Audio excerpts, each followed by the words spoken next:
안녕하세요. 김호준입니다. 북한 응원단에 대한 보도들 대체로 호의적이지 않죠. 이에 대한 분석 기사도 몇 있습니다. 북한 응원단에 대한 호기심이 사라졌기 때문이다. 비인간적 기계적 응원 방식이 우리와 맞지 않는다. 북한과의 대결 국면 때문이다. 13년 만에 남한에 온 응원단입니다. 호기심이라면 줄어들 이유가 없죠. 응원 방식. 북한 응원단이 처음 왔을 때도 우리 정서와 그 방식이 맞아서 인기 있었던 건 아닙니다. 따지고 보면 구호에 맞춰 같은 동작을 기계적, 집단적으로 반복하는 건 예를 들면 우리 연고전도 마찬가지죠. 북한과의 대결 역시 항상 있어 왔고 오히려 평화의 계기가 될 수도 있는 터라 이번에 더 반갑다고 할 수도 있었던 겁니다. 제 생각은 그렇습니다. 올림픽 직전 평창 대 평양에 프레임 전쟁이 있었죠. 이 프레임 전쟁으로 인한 자기검열 효과, 그러니까 언론 일반도 응원단을 호의적으로 보도하는 것이 종북, 친북이라는 비판을 받을까 봐 자기검열을 한 것이다. 이런 프레임은 일반 시민들에게도 영향을 줍니다. 실제 북한 응원단의 파도 응원을 일반 시민들이 주저하며 받아주지를 않았죠. 대신 언론은 북한 응원단 화장실 사진을 보도하고 밤에 한국 방송을 본다면 몰카 보도를 했습니다.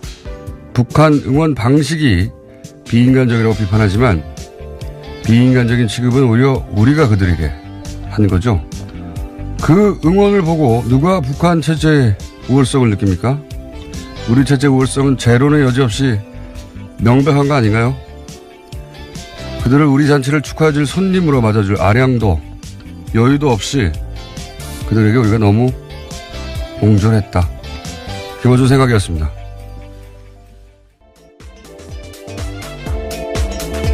시사인의 김은지입니다. 네. 북한 응원단 보도가 별로 없어요. 네. 네, 굉장히 좀 문제가 되는 보도들이 여럿 있었는데요. 그렇죠. 오히려. 근데 제가 이제 굉장히 자기검열 효과가 강하다라고 생각한 게 북한 응원단이 응원할 때 이렇게 처음엔 네 군데로 나눠서 앉아가지고 파동 응원을 유도한 적이 있어요. 근데 이제 당연히 따라서 중간에 앉은 한국 일반 시민들이 따라할 거라고 생각했는데 하니까 주저주저하면서 손을 못 올리는 거예요. 제가 그 장면을 본 적이 있는데 이런 평창 평양 프레임 전쟁이 없었으면 당연히 따라했을 거예요. 북한 응원단이든 아니든 간에 축제이기 때문에. 근데 어쨌든 그 과정에서 그런 이제 자기검열 효과, 예. 또는 칠링 이펙트라고 하죠. 예. 그런 게 있었고 그러자 일반 시민들 영향을 받고 그리고 언론도 조금이라도 호의적인 보도를 할 때면 항상 그런 생각이 나는 거죠. 이게 종북, 친북 그 논란 속으로 들어가지 않을까? 저는 언론의 책임도 굉장히 크다고 생각하는 게 그런 프레임이 있을 때 그걸 정면으로 대응하거나 오히려 했었어야 하는데 방치하거나 강화하는 역할만 하는 거죠. 결국은 저는 굉장히 옹졸했다고 생각을 합니다. 예. 그거 보고 나서 누가 와 북한 대단하다고 그런 시대 아니거든요 이제. 굉장히 아쉬운 대목이고 자 그 이야기는 또 따로 할 올림픽 끝나면 종합할 때 계기가 있을 것 같습니다. 자, 첫 번째 뉴스는 뭡니까? 네, 삼성의 다스 소송 비용 대납 관련 뉴스입니다. 삼성이 이를 숨기기 위해서 해당 로펌과 컨설팅 계약을 맺은 것처럼 가짜로 꾸몄다고 어제 저녁 MBC가 보도했는데요. 삼성의 잦은 수법이라는 게 검찰의 시각이라고 합니다. 삼성이 최순실 씨에게 뇌물을 줄 때도 이런 허위 컨설팅 계약을 맺은 바가 있습니다. 그러니까 같은 수법이라는 거죠. 그렇죠. 예, 직접 돈을 주면은 들키니까. 네. 최순실 같은 경우에는 페이퍼 캠페인을 세워서 그렇죠. 네. 그쪽과 컨설팅 계약을 맺어서 돈을 승마 지원이라는 목적으로 네, 돈을 줬습니다. 준 것이고 이번에는 이제 원래 거래하는 것이니까 예. 그쪽과 컨설팅 계약이라는 걸 맺고 그 돈을 결국은 이걸 여기에 대줘라. 예, 꾸준히 돈을 보냈다라는 건데요. 그런 방식으로 했다는 거고요. 근데 이제 계속 이 사안이 나올 때마다 얘기하지만 이건희 회장 사면으로 국한해서는 절대 안 된다. 예. 이제 언론에서 자꾸 이제 사면 얘기하고 그리고 이학수 전 부회장도 사면 얘기만 하는데. 네, 그렇게 가져가고 있죠. 예. 당시 전반적으로 한번 훑어봐야 된다. 당시에 이명박 전 대통령과 삼성과의 관계 속에서 서로 주고받을 현안이 뭐가 있었느냐. 그때 뭐 승계 작업 관련한 일도 굉장히 많았고요. 예. 그리고 차명 주식을 그때 발견했죠. 발견했는데 국세청이 몇 천억대 차명 얼마였어요? 예, 4천억 원대였는데요. 이를 고발하지 않고 넘어갔습니다. 이게 이제 국세청이 이걸 고발해야 되는데 국세청 단독으로 4천억이나 되는 돈을 고발하지 않는다는 게 그런 결정을 한다는 게 직무유기를 한 겁니다. 이게 이제 정권의 의지가 반영된 거 아니겠는가 뭐 이런 사안들 많이 있거든요. 절대 사면에서 수사를 끝내면 안 된다. 이학수 전 부회장이 이렇게 일찍 사실은 모든 걸 인정한 셈이잖아요. 네, 예. 어제도 말씀드렸는데요. 몰아주기 한 셈입니다. 예. 딱 거기로만. 이건희 회장에게 몰아주고 사면으로 몰아주기. 이제 그러니까 여기서 끝내자는 제스처인데 이걸 받아주면 검찰이 그러니까 사면에서 끝내버리면 검찰이 또다시 삼성에 농락당하는 거다. 삼성이 국가 시스템을 무력화한 세월이 굉장히 긴데요. 이번에야말로 제대로 단죄하지 않으면 예. 언제 다시 이런 기회가 오겠는가 그런 생각도 들고 이렇게 삼성이 선을 딱 그어서 여기까지예요 한 거를 검찰이 그대로 받아주면 농락당하는 거죠 또다시. 자, 근데 이제 빵 터진 뉴스가 또 하나 있어요. 네, 이 와중에 이명박 전 대통령의 꼼꼼함을 볼 수 있는 오늘 아침 동아일보 보도가 있는데요. 심지어 삼성이 다스와 이러한 허위 계약을 맺은 다음에 이명박 전 대통령 쪽에 해당 소송 비용 중 남은 돈을 받기로 약정했다라고 합니다. 김백준 전 총무기획관과 이학수 전 삼성그룹 부회장의 진술도 뒷받침을 하고 있는데요. 그러니까 다스 소송에는 이제까지 총 30억 원이 들었고요. 남은 돈이 10억 원이었는데 그걸 이명박 전 대통령이 가져가기로 했다라고 합니다. 그렇게 애초에 약정을 했다라는 건데요. 저는 이 기사 보고 빵 터졌어요. 예. 오랜 세월 이명박 연구가로서 그럼 그렇지. 이 대본을 보고 역시 내가 아는 이명박 대통령이구나. 다시 한번 인정하지 않을 수 없었습니다. 예.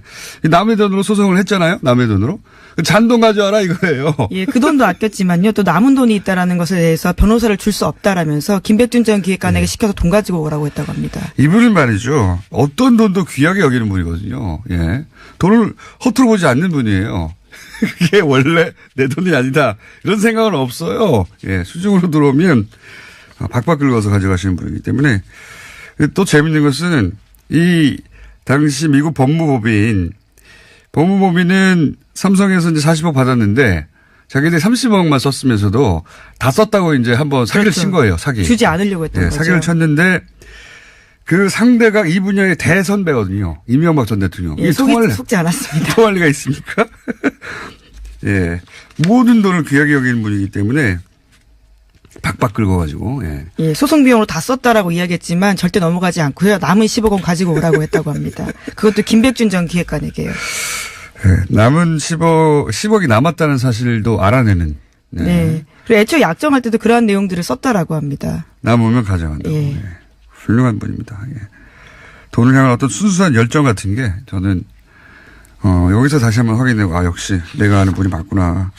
이 사건을 통해서도 다시 한번 드러납니다. 네. 하지만 이명박 전 대통령은 공식적으로는요. 이 소송에 관여한 바 전혀 없다라고 부인하고 있긴 합니다. 그렇죠. 근데 이제 김백준 씨라든가 이학수 전 부회장까지도 관련 진술을 돈을 했다라고 주고받은 하는데요. 사람들이 다 얘기하고 있어요. 예, 여기 대해서 제가 계속 줄기차게 얘기하지만 이걸 이제 이명박 전 대통령 측이라고 표현되는 뭐 참모들이나 변호인들이나 이런 분들이 나와서 여전히 관련이 없다. 여전히 몰랐다. 이런 얘기 하고 있지 않습니까? 제가 이제 빨리 옆을 떠나는 게 좋다고 자꾸 말씀드렸는데 이명박 전 대통령은 변호하는 입장에서 최악의 의뢰인이에요. 최악의 피의자고 왜냐면은 저도 이제 소송을 많이 해봤지만 피의자가 되면 적어도 변호인은 그 진실을 샅샅이 샅샅이 알고 있어야 돼요. 그래야지 거기에 따른 변론 전략을 세우는 거거든요. 근데 이제 모른다고 해가지고 사실이 아니라고 해서 변론 전략을 세우고 변호를 하고 옆에서 이제 옹호를 해줬는데 물증이 나오고 막 다른 사람 증언이 나오고. 가장 가까운 사람들이 증언이 나오기 시작했습니다. 그러니까 뭐 녹취 같은 게 나오고 서류가 나오고 망하는 거거든요. 근데 이명박 전 대통령은 마지막 순간까지 계속해서 부인하거나 거짓말하거나 재판정에 서서도 계속 끝까지 이런 태도로 일관할 거거든요. 네, 스스로 그런 바가 없다라고 믿고 있는 게 아닌가 싶을 정도인데요. 이분은 그렇게 해서 다 통했기 때문에 이번에도 이 전략 위에는 모르는 분이에요. 평생 항상 모른다. 나는 상관이 없다. 밑에서 했다. 또는 뭐 상대가 거짓말이다. 내가 사기를 당했다. 오로지 피해자가 되거나 자기는 모른다고 혹은 자기가 지시한 일이 있는데도 없다고 하는 모두를 버릴 수 있는 분이에요. 근데 그분들이 다 가장 최측근이기 때문에 이번에는 이 방법이 통하지 않을 텐데도 불구하고 지금 열심히 주변에서 뭐 측근 혹은 뭐 측 이렇게 나와서 반론을 제기하잖아요. 예. 네, 근데 말씀처럼요. 내부에서도 지금 흔들리고 있다라는 기류를 JTBC가 전한 바가 있는데요. 측근 멘트 인용해서 대외적으로 어떻게 설명해야 될지 헷갈려하는 참모도 있다라고 이야기합니다. 그러니까 드디어 내부에서도 이제 혼란이 시작된 거죠. 얘기를 하면 그 다음날 다른 증거가 나오고 다른 증언이 나오고. 자, 이 사안은 여기까지 하고요. 자, 다음 뉴스 넘어가겠습니다. 네, 다스 협력업체 금강의 이영배 대표가 오늘 새벽 구속됐습니다. 이 씨는 이명박 전 대통령의 차명재산을 관리한다고 알려진 인물인데요. 앞서 또 다른 재산관리인 이병모 청계재단 사무국장 기억하실 텐데 이 사람이 구속된 데 이어서 이영배 대표까지 구속되면서 이명박 전 대통령이 코너에 몰렸습니다. 설 연휴 첫날 저희가 한번 구분해드린 적이 있는데 그날 그렇죠. 방송을 못 들은 분들을 위해서 잠시 구분해드리면 이름이 또 비슷해가지고. 그렇죠. 성도 같습니다. 그리고 이제 비읍도 들어가고 그러다 보니까 자꾸 헷갈려요. 여러 이름도 등장해서. 간단하게 정리하면 근데 두 분 다 구속됐는데 한 분은 위장 계열사라고 의심받던 금강. 네, 비자금을 만드는 곳으로 지목됐습니다. 그렇죠. 여기서 돈을 만들어서 빼내는 역할을 했다. 이렇게 보시면 되고 그리고 이제 아들 이시영 씨에게 우회 승계를 하는데 도움을 준 위장 계열사를 운영한 분이고 회사를 운영하는 분이고. 네, 담보도 없이 저리로 돈을 빌려줬다라고 합니다. 예. 그리고 이병모 씨는 제가 이제 지난주부터 총계 소굴로 부르기 시작했는데 왜냐하면 모든 범죄가 여기서 총괄됐기 때문에 그리고 모든 범죄 관련 증거들이 여기 은닉되어 있었기 때문에 그런데 여기서 이병모 씨는 그렇게 해서 만들어진 돈을 관리하거나 그러니까 이상은 김재정 씨 차명재산을 관리하거나 차명부동산을 관리하거나 만들어진 재산을 관리하던 분이고 이 영배 씨는 그런 돈을 만들어내던 것이고 이렇게 크게 이해하시면 뭐 맞습니다. 대충. 예. 네, 근데 두 분 다 구속됐다는 사실도 굉장히 중요한데요. 과거에는 재산관리인으로 지목됐을 때 그러니까 2008년에 정호윤 특검 수사 때는요.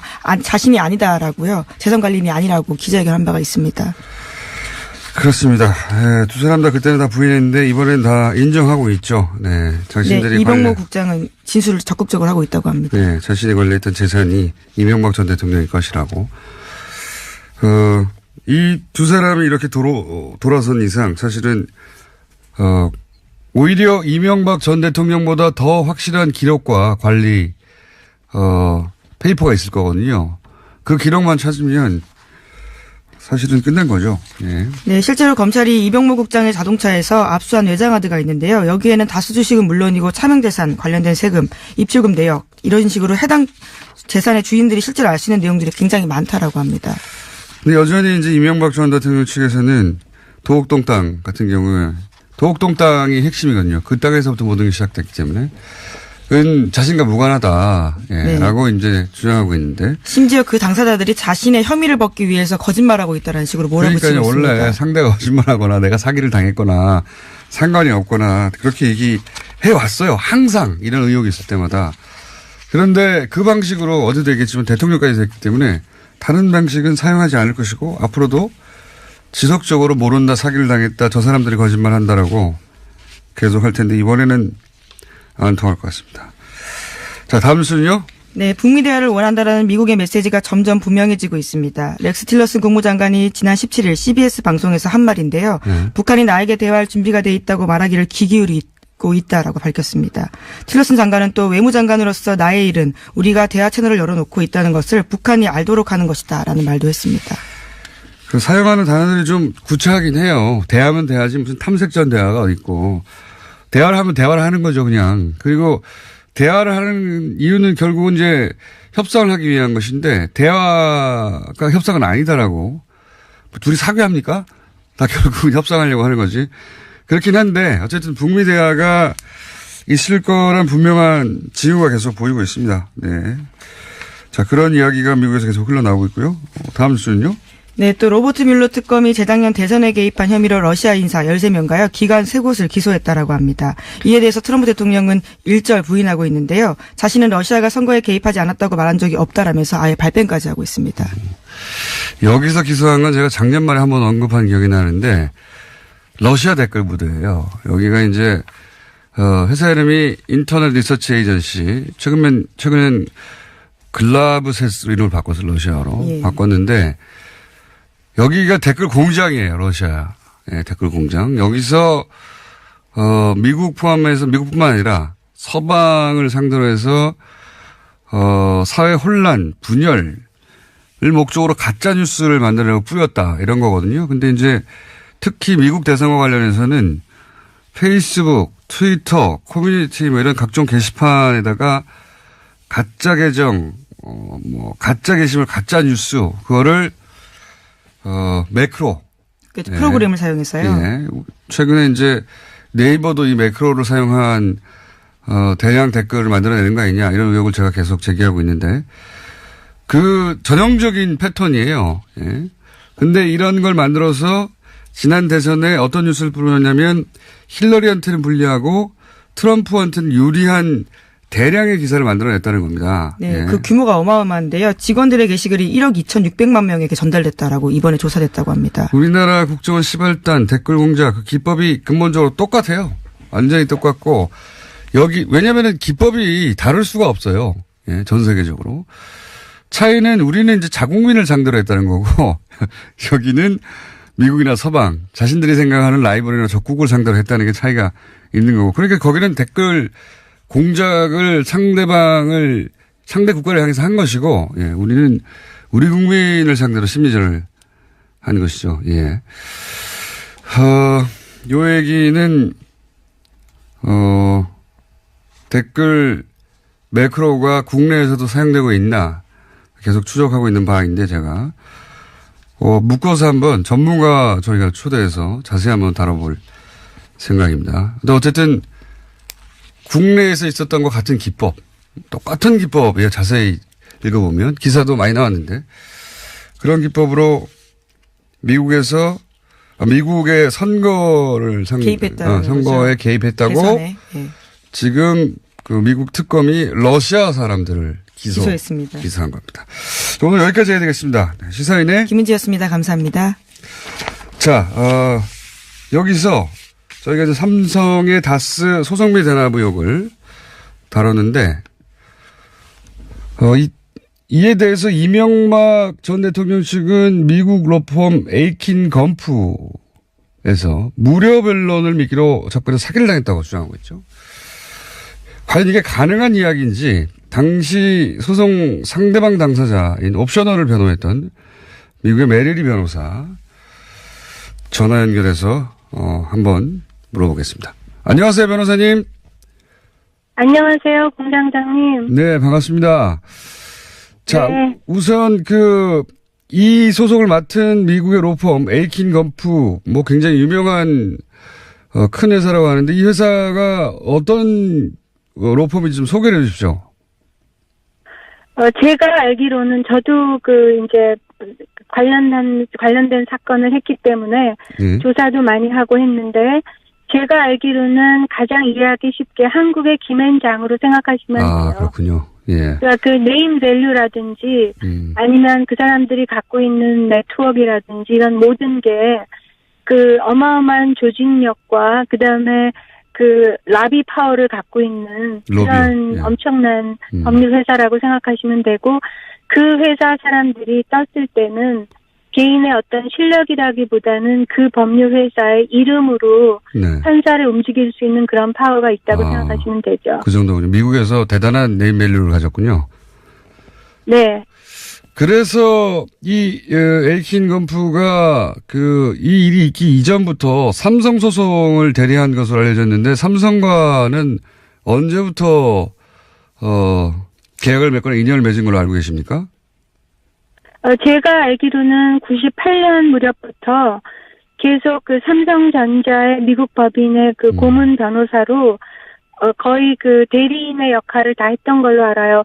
그 사람들이 소송 관계까지 다 한 적도 있고요. 예. 아니면 이제 그 애플과의 소송 같은 경우에는 다른 법률 회사를 재판 전문팀으로 그 고용해서 썼거든요. 아하. 그렇지만 그 뒤에서 전략을 짜거나 그 어떤 결정을 하거나 이런 그 법률 대리인 역할은 계속 그 김석한 변호사와 에킨 건프가 했던 걸로 알아요. 그분이 떠날 때까지. 그렇군요. 삼성에 말하자면 삼성의 법무팀이라고 생각하시면 되죠. 미국 내에 있는. 그 정도군요. 네.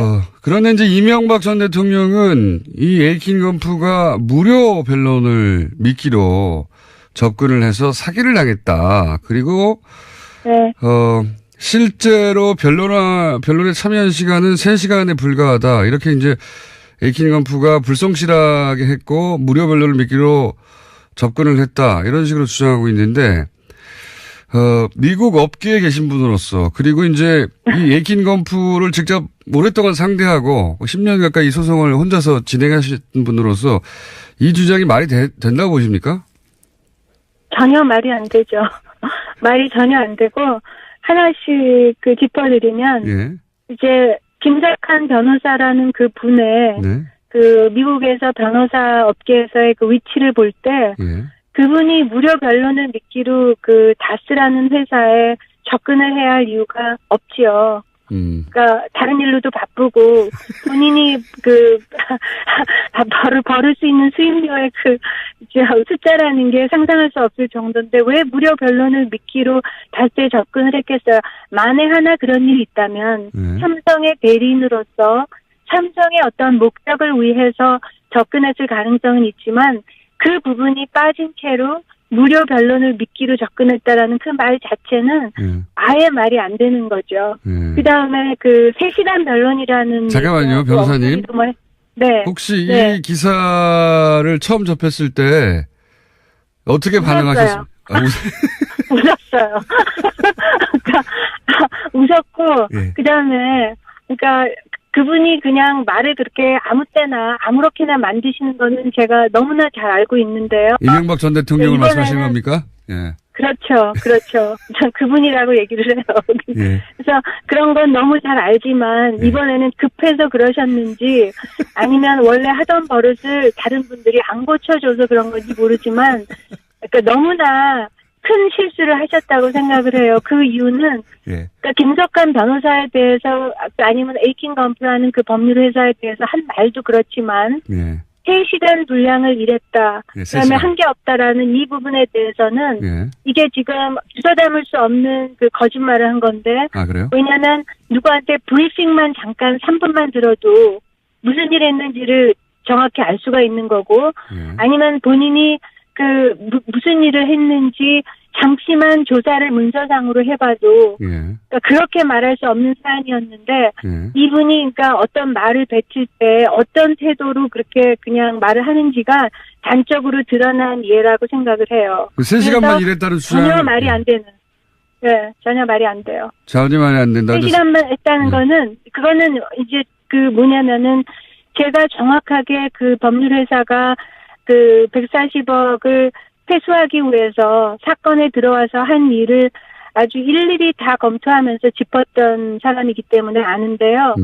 2009년 3월에 들어와서부터 2011년 4월에 그 사건을 이제 끝낼 때까지 김경준 씨와의 사건을 끝낼 때까지 140억 받았을 그분들이 때까지. 그죠. 네. 받고 나서 이제 조금 있다 문서상으로 기각을 시켰거든요. 네. 법원에서. 그게 이제 4월이었어요. 그때까지 워싱턴 DC에 있는 몇 명의 변호사들이 로스앤젤레스에 출두를 했고요. 실제로. 예. 그다음에 한국에 와서 제가 알기로는 과거 옵셔널 직원들을 예. 이제 자체적으로 자기들이 그 펼칠 그 어떤 변론을 위해서 5명, 6명을 오랫동안 한국에서 11명이 나와서 정오의 증언이라고 증언 제출을 해서 기록 만들고 하는 그런 일을 많이 한 걸로 알아요. 그리고 그분들이 실제로 그런 법률 일을 한 것 이외에 분명히 이제 워싱턴 DC에 있는 미국의 연방 법무부, 그게 이제 그 돈을 이제 몰수 청구권의 돈을 처음에 동결했던 그 담당자이기 때문에 법무부라든지 스위스에 있는 제네바 검찰이라든지 또 그다음에 실제로 몰수 청구 사건을 담당한 다른 법률팀이 있었거든요. 이라든지 이런 데를 다 총괄하면서 하는 이제 진두지휘를 하는 그런 일을 지금 이분들이 한 걸로 지금 나와 있단 말이에요. 그렇다면 그분들의 그 레이트는 그 전에 다스 변호사였던 림 루거의 저는 2배 이상이라고 보거든요. 그러니까 그 수임료의 예. 그렇다면 그 2년 동안 했던 그 모든 일을 감안할 때 지금 보도에 나온 370만 불도 많은 돈은 아니라고 생각해요. 더 받았을 수 있다는 그런 추측을 해요, 저는. 그렇군요. 실제 그러니까 3시간하고 한 게 없다는 건 말이 안 되죠. 말도 안 되는 것이다. 예. 뭐 상대편에서 그 활동을 계속 보아하셨으니까 누구보다 잘 아시겠네요. 그리고 뭐 그 370만 달러보다 더 들었을 수도 있다고 말씀하셨는데 뭐 실제 더 들어간 것을 삼성과의 관계 때문에 적게 받은지는 모르겠으나 여간 현재 그렇죠. 일단 지급된 금액이 그 정도인데 3시간밖에 일을 안 했다는 자체도 말도 안 되고, 예. 보신 바, 아시는 바로도 뭐 여기저기 출장도 많이 갔고, 하긴 2년간 재판을 하는데 3시간만 나왔을 리가 있나요? 예. 그 자체가 말이 안 되는데. 이 부분은 어떻게 보십니까? 무료 소송을 전제했기 때문에 에이킨 건프와 계약서를 쓰지 않았다. 구두 계약을 했다. 이렇게 주장하거든요. 그 말을 하는 거는 에이킨 건프가 변호사법 위반을 했다고 말하는 거랑 똑같아요. 그러니까 엄청난 말씀을 하신 거예요. 모르고. 그래서 그러니까 미국 법에 어떻게 돼 있냐면 무료 변론을 해도요. 그러니까 그게 그런 여러 가지 문제가 발생할 수 있기 때문에 계약서를 쓰게 돼 있어요. 변호사는 문서로. 당연하겠죠. 무료 변론이면 어디까지가 무료 변론인지가 들어가야 되고 제3자가 돈을 내면 이해관계가 없는지에 대해서 다 서로 알려주면서 고지하면서 그거를 문제가 있을 때 포기하는 것까지 각서를 받아야 되고 미국 변호사법이 굉장히 복잡해요. 그렇기 때문에 돈을 안 받아도 안 받는 거에 대해서 나중에 의심할 사안이 없게끔 그 부분을 다 문서로 확약이 되기 때문에 부두로 했고 계약서가 없었다는 말 자체는 지금 에이킨 건프를 굉장히 어려운 상황으로 몰아넣는 엄청난 발언을 하신 거예요. 그리고 거짓말이라고 저는 믿고 있고요. 네. 알겠습니다. 마지막 질문인데요. 혹시 다스는 사실은 에이킨 건프를 고용해서 이런 소송을 했는데 에이킨 건프가 말씀하신 대로 그렇게 대단한 회사라면 혹시 누가 뒤에 있는 건 아닌가 이런 생각은 안 해보셨습니까 그때? 저는 처음부터 했죠. 처음부터. 에이킨 건프가 로스앤젤레스에도 그 에이킨 건프의 브랜치 오피스가 있어요. 그런데 2009년에 딱 봤더니 워싱턴 DC에서 그 유명한 변호사가 하나가 떴더라고요. 그 김석환 변호사는 직접 뜨지 않았어요. 그런데 그 스타라고 그러니까 아주 유명한 변호사가 워싱턴 DC에서 로스앤젤레스에 이름을 받고 특별 그 출두를 한 거예요. 그래서 일을 워싱턴 DC에서 하는 걸 보고 저는 그때 알았어요. 그냥 그러니까 누가 돈을 대는 건지는 몰랐지만 저는 항상 돈을 누군가가 대고 있고 저는 현대를 의심하고 있었죠. 현대 아니면 기아. 왜냐하면 왜 그러냐 하면 자동차 업계에서 서로 관계가 있잖아요. 그리고 그렇죠. 옛날에 거기 일했었고 그리고 현대가 많은 베네핏을 대통령한테 얻고 있는 걸로 그냥 저는 추측이 됐기 때문에 얼마든지 현대와는 그런 거래가 있을 수 있다. 그건 사건 하나 몰아주면서 50만 불 받을 걸 100만 불 청구를 하면 되는 거거든요. 아주 그렇죠. 간단해요. 그리고 100만 불 받을 걸 300만 불 이쪽에 청구하면 되기 때문에 이렇게 나간 기록을 만들 필요도 없이 자체 회사에서 빌링한 것처럼 만들어서 얼마든지 할 수 있는 구조라 저는 그런 회사들을 의심하면서 분명히 다른 회사에서 내고 있다고 저는 100% 확신을 하고 있었어요. 그거는 그때요. 왜냐? 제가 아는 그분은 대통령이 된 다음에도 그 우리 같은 불쌍한 사람들 140억도 포기를 못하고 죽어도 싸워서 죽어도 어떻게 해서라도 가져가야 되겠다고 하시는 분이기 때문에 그게 에이킨 건프의 레이트면 내가 상식적으로 생각할 때는 마지막까지 다 했을 때는 거의 남는 게 없는 그런 장사라고 생각이 들었거든요. 에이킨 건프를 고용해가지고 그 돈을 돌려받을지 못할 수도 있는데 다 끝나고 나면 변호사비를 나가는 거예요. 변호사비로 나갈 그 정도 일이었기 때문에 그 정도의 그런 그 레벨이기 때문에 저는 에이킨 건프가 떴을 때 그거는 본인 돈으로 할 수가 없는 그 상황이다라는 거를 확실하게 믿었고 계속 누가 되냐 그거를 이렇게 의심하면서 찾고 있었어요. 근데 삼성이라고는 상상도 안 했어요. 근데 마침 상상이 나오고 나서 봤더니 이제 이해가 다 가는 거죠. 예. 삼성 정도면 이렇게 할 수 있었겠구나. 예. 물론 뭐 그렇죠. 현대도 지금 100만 불 지원한 정황이 있다는 얘기가 있긴 있습니다만은 그때 당시로는 그때 그 아틀랜타에 그 공장이 있으니까 예. 네, 알라바마예요. 알라바마인가요? 예. 자동차 공장들이 다 있어요. 기아랑 현대. 자연스럽게 현대하고 연결하셨고요. 네. 네. 알겠습니다. 그리고 변호사님. 그다음에 그렇게 된 거예요. 변호사님 오늘 여기까지 듣고요. 네. 조만간 또 연결할 일이 아마 생기지 않을까 싶습니다. 오늘 말씀 감사합니다. 네, 감사합니다. 안녕히 계세요. 네. 지금까지 옵셔널 벤처스를 변호하고 있는 메리 리 변호사였습니다. 자, 이재용 판결 저희가 계속 짚어왔는데 오늘 좀 마무리를 해보겠습니다. 이정렬 전 부장판사님, 법무법인 동안의 사무장으로 계신 분 전화 연결됐습니다. 안녕하십니까? 네, 공장장님 안녕하세요. 새해 복 많이 받으세요. 이렇게 뒷북을. 자, 저희가 몇 번에 걸쳐서 얘기를 했는데 오늘 좀 정리를 좀 해보죠. 우선 첫 번째가 뇌물 액수가 가장 큰 거는 제3자 뇌물죄였습니다. 예. 네. 이 부분을 다 무죄로 했는데 무죄를 만든 논리가 이런 거였습니다. 제가 한번 얘기해 볼 테니까 만나봐 주십시오. 제3자 뇌물죄는 이제 제3자한테 쿠션을 줘서 넘기는 거라서 이 경우는 이제 재단이 되는 거죠. 예. 네. 그러니까 재단을 세워서 뇌물을 받았다 이런 거죠. 네. 박근혜 전 대통령이 직접 받거나 최순실 씨가 직접 받은 게 아니라 그렇게 제3자를 내세워서 그쪽에 뇌물을 줬다 이건데 그러려면은 부정한 청탁이 있어야 된다. 네. 그리고 부정한 청탁이 있으려면 청탁을 할 내용에 해당되는 현안이 있어야 한다. 네. 그런데 그 현안은 승계 작업이라고 특검이 주장했는데 그런데 이걸 날리기 위해서 부정한 청탁이 없어야 하니까 아예 승계 작업이 없다고 하고 승계 작업 부탁할 내용이 없어지니까 이 뇌물수수죄는 사라졌다 이런 거죠. 아, 역시 공장장님 탁월하십니다. 네. 그 며칠 동안 한 거를 한 번에 그냥 정리를 해요. 별로 어려운 내용이 아닌데. 존경합니다. 네. 예, 이렇게 딱 정리가 되는 거고. 네. 그러면서 또 한 가지 추가적으로 한 것은 이제 묵시적 청탁이 있을 수 있지 않냐 사람들이. 그러니까 직접 구체적으로 말을 안 했지만. 네네. 뭐 이렇게 이신전심으로 돈을 주면서 아시죠? 잘해 주셔야 되는 거. 이렇게 할 경우 상대방도 알지. 거기 구체적 내용은 하나도 없지만 이게 청탁이 될 수 있다. 그런 걸 이제 묵시적 청탁이라고. 그러니까 서로 알아야 되는 거죠. 서로. 그렇죠. 서로 뭐가 현안인지 알아야 되는데 묵시적 청탁도 없다고 하려다 보니까 박근혜 전 대통령은 아예 승계 작업이 있었다는 사실 자체를 몰랐다. 네, 그렇습니다. 예. 여기까지 저희가 했습니다. 그죠? 네네.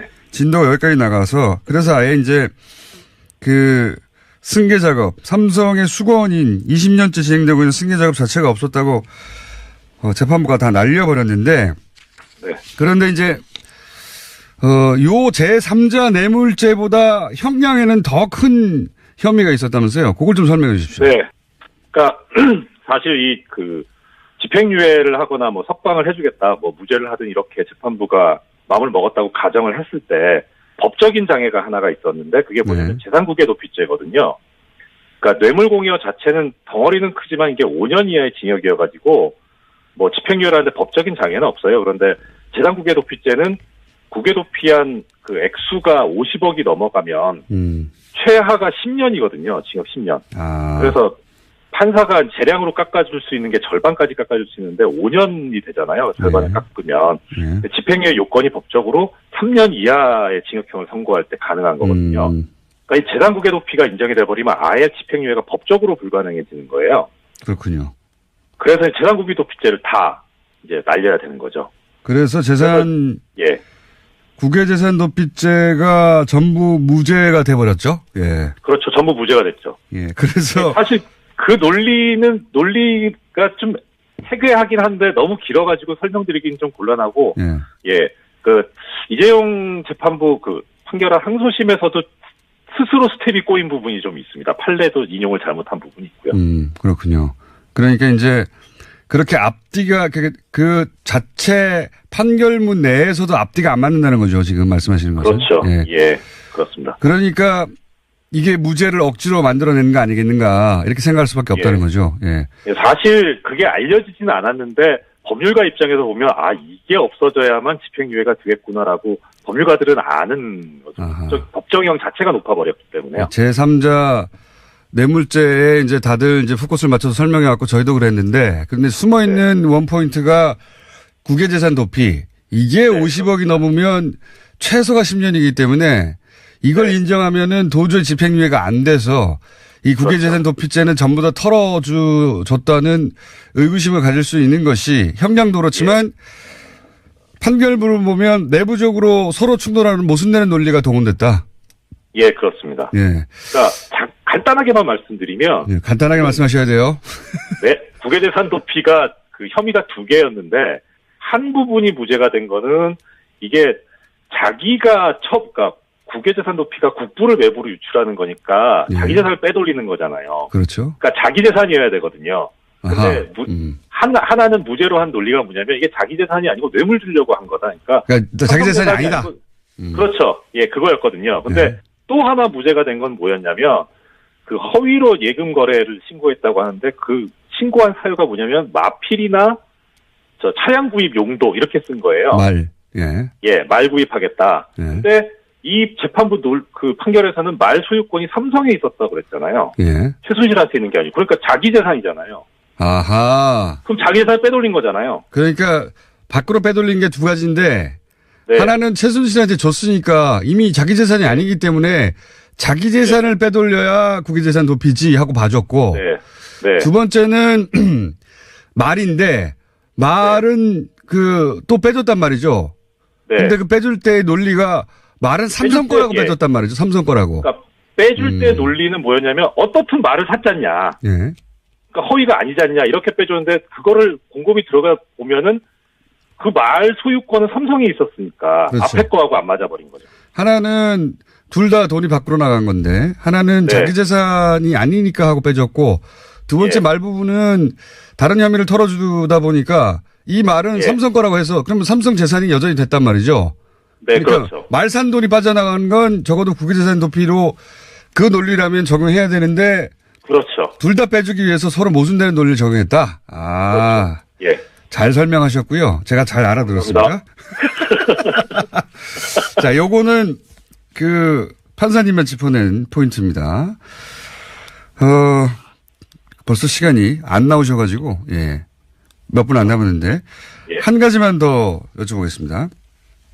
말 소유권을 1심 때는, 그죠? 1심 때는 결국 말은 최순실 것이다. 이렇게 판결하는 셈이고, 2심 때는 아니다. 삼성에 있는 것이다. 판결했어요. 결정적으로 제가 궁금한 것은, 2심은 그렇게 털어줬다고 쳐요. 근데 1심은 왜 말이 최순실 거라고 판결한 겁니까?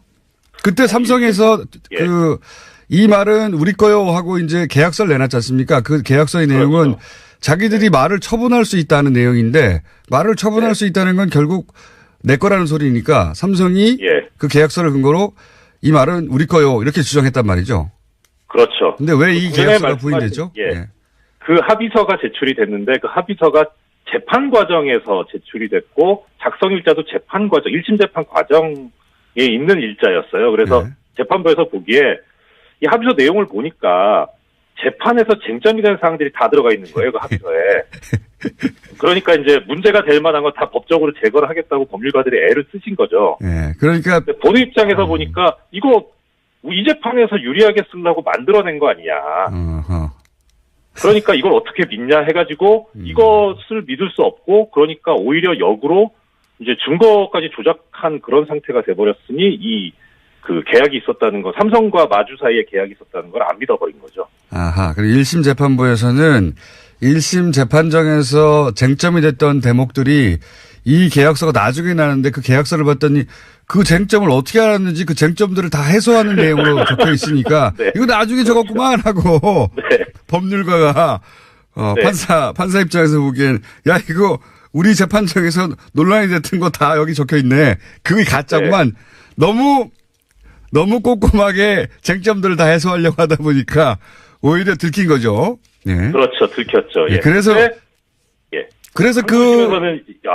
합의서를 가짜라고 판결한 거 아닙니까? 말하자면. 그렇죠. 예. 1심에서는. 허위다 이렇게 했죠. 네. 2심에서는 그걸 그러면 진짜라고 인정했는데 진짜인 이유가 설명됐나요? 진짜라고 인정한 것 같지도 않고 이 부분에서 아무 얘기가 없어요. 그래서 뭘 어떻게 이걸 진짜라고 본 건지 저도 되게 궁금한데 몇 번 찾아봐도 안 나와가지고 아예 그냥 그게 문제가 되니까 눈을 감은 거 아닌가. 그러니까 다른 진술만 가지고 이제 다른 사람의 증언이나 진술만 가지고 말 소유권이 삼성에 있다 이렇게 그냥 인정을 했더라고요. 네. 하여튼 이 판결문을 저도 사실은 읽어봤는데 160페이지가 넘어요. 근데 네. 앞에 부분은 뭐 그렇다 치고 뒤로 가면 갈수록 뭐 야 이거 말이 앞뒤가 안 맞잖아 이런 대목 계속 나옵니다. 제가 봐도 예 근데 이제 전문가들이 보면 더 그렇겠죠. 요렇게 일단 정리를 하겠습니다. 앞으로 네. 이재용 삼성 부회장 관련 얘기가 나올 때마다 또 모셔서 또 얘기를 하긴 할 텐데요. 예. 네. 일단은 판결문에 관해서는 여기까지 정리를 하고 큰 골자는 정리된 것 같으니까 네. 한 가지 더 여쭤보겠습니다. 우병우 전 민정수석이 네. 지금 곧 1심 판결이 있을 예정인데 요거 이제 네. 언론에 관심이 약간 벗어나 있는데 검찰은 8년을 구형했어요. 예. 네. 그리고 진작에 선고율이 잡혔다가 지금 예. 뒤로 미뤄졌습니다. 예. 미뤄졌는데 1심 판결은 어떻게 예상하십니까? 그렇게 직권남용죄가 인정 범위가 판례상 넓지가 않아가지고 약간 좀 걱정은 되는데요. 일단 선고가 연기됐던 거 이유만 조금 짐작을 해보자면 네. 원래 14일 날 선고하기로 돼 있었잖아요. 그렇죠. 근데 이게 22일로 연기가 됐는데 예. 13일 날 최순실 사건 판결이 선고가 됐었어요. 예. 근데 거기에도 직권남용이 있거든요. 공범이니까. 그래서 이 최순실 판결에서 나오는 직권남용 부분을 좀 참고하려고 하는 게 아닌가 그런 생각이 들거든요. 그래서 최순실 판결에 나와 있는 거를 좀 참고를 해봐야 될 것 같은데 이런 그 연쇄 구조가 뭐 예를 들어서 지금 이재용 재판부에서 판결을 선고하고 그 이후에 최순실 판결이 선고가 되잖아요. 그러면서 이재용 부회장을 털어줬죠, 같이. 예, 그렇죠. 예. 근데 그 판결문을 이렇게 보니까 최순실 판결문에 보면 470페이지부터 471페이지까지 여기 승계 작업이 있었느냐 없었느냐를 써놨는데 이게 문장이 이재용 판결의 41페이지부터 43페이지 그걸 거의 베꼈어요. 그러니까 이재용 2심을 최순실 1심이 그대로 베꼈었다는 거죠, 논리를. 예, 그대로 베꼈어요. 뭐 예. 조사하고 부사 정도 조금 바꿨고 거의 똑같거든요. 그래서 예. 아마 최순실 판결문을 이 지금 우병우 재판에서 쓰려고 하는 게 아닌가 하는 그런. 그렇게 적용한다면 어떻게 됩니까? 시간 20초밖에 안 남았는데. 그렇게 된다면은 직권남용 폭넓게 인정이 됐기 때문에 뭐 그렇게 우병우 전 수석한테 유리한 재판이 선고될 것 같지는 않습니다. 그렇게 된다면 이 경우에는. 네. 알겠습니다. 자, 오늘 여기까지 하고요. 정호영 특검 얘기도 해야 되는데 오늘 여기까지만 해야 될 것 같습니다. 그 이야기는 다음에 하는 것으로. 오늘 말씀 감사합니다. 예, 감사합니다. 이정렬 전 부장 판사였습니다.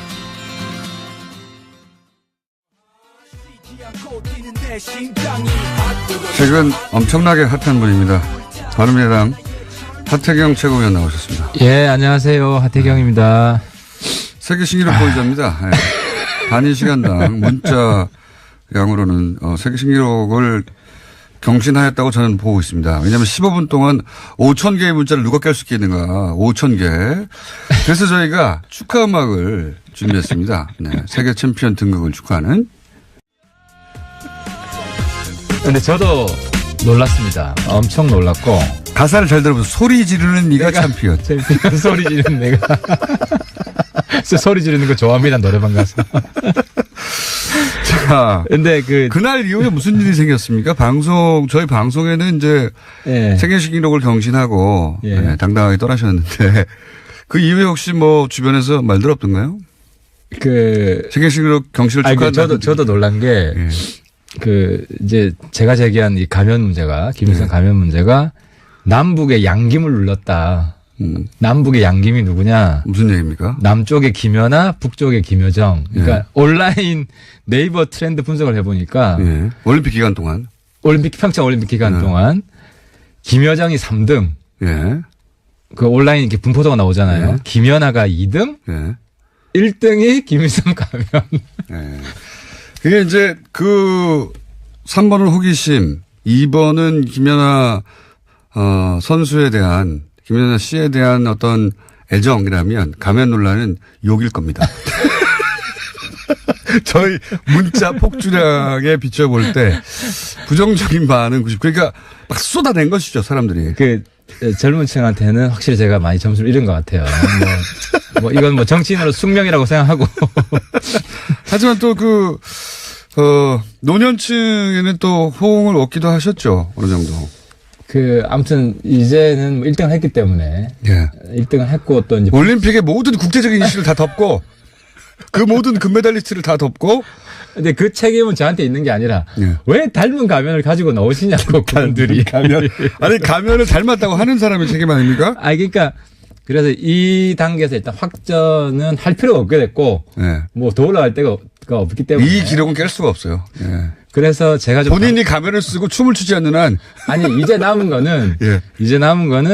북측이 자신들의 입장을 공식 발표하면 된다. 아니 북한 응원단이나 그 관계자들은 아니라고 말했잖아 이미. 아니 북측 당국이 공식적으로 얘기해. 노동당에서.